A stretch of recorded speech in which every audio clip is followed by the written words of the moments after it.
भगवान श्री कृष्ण ने महाभारत युद्ध में भोजन का प्रबंध करवाया।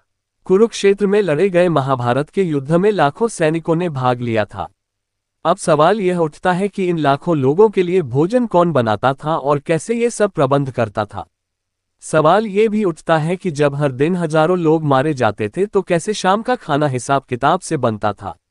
आओ जानते हैं। सभी महारथियों की सेनाओं को मिलाकर कुल 45 लाख से ज्यादा लोगों ने इस युद्ध में भाग लिया था। उडुपी के राजा बनवाते थे खाना। महाभारत युद्ध की घोषणा हुई तो सभी राज्यों के राजा अपना अपना पक्ष तय कर रहे थे।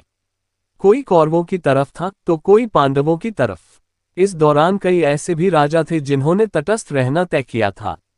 मान्यता के अनुसार उन्हीं में से एक उडुपी के राजा भी थे।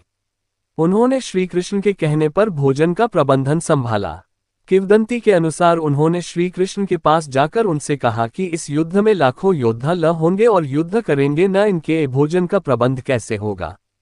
बिना भोजन के तो कोई योद्धा लड़ ही नहीं पाएगा। मैं चाहता हूं कि दोनों पक्षों के सैनिकों के लिए भोजन का प्रबंध मैं करूं। श्री कृष्ण ने उडुपी के राजा को इसकी अनुमति दे दी। राजा के समक्ष ये सवाल था कि प्रतिदिन मैं भोजन किस हिसाब से बनवाऊं। खाना कम या ज्यादा तो नहीं होगा। उनकी इस चिंता का हल श्री कृष्ण ने निकाल लिया था। आश्चर्य कि 18 दिन चलने वाले इस युद्ध में कभी भी खाना कम नहीं पड़ा और न ही बड़ी मात्रा में बचा। ये कैसे संभव हुआ। युद्ध के अंत के बाद युधिष्ठिर ने पूछा कि आप किस तरह ये जान लेते थे कि आज इतना ही भोजन बनाना है। तब उडुपी के राजा ने इसका श्रेय श्री कृष्ण को दिया। उडुपी के राजा ने युधिष्ठिर से कहा कि भगवान श्री कृष्ण रोज उबली हुई मूंगफली खाते थे। जैसे मान लो उन्होंने 10 मूंगफली खाए तो मैं समझ जाता था कि दूसरे दिन 10,000 सैनिक मारे जाएंगे। अतः दूसरे दिन में 10,000 सैनिकों का खाना नहीं बनाता था। इस तरह श्री कृष्ण के कारण हर न सैनिकों को पूरा भोजन लग जाता था और अन्न का अपमान भी नहीं होता था।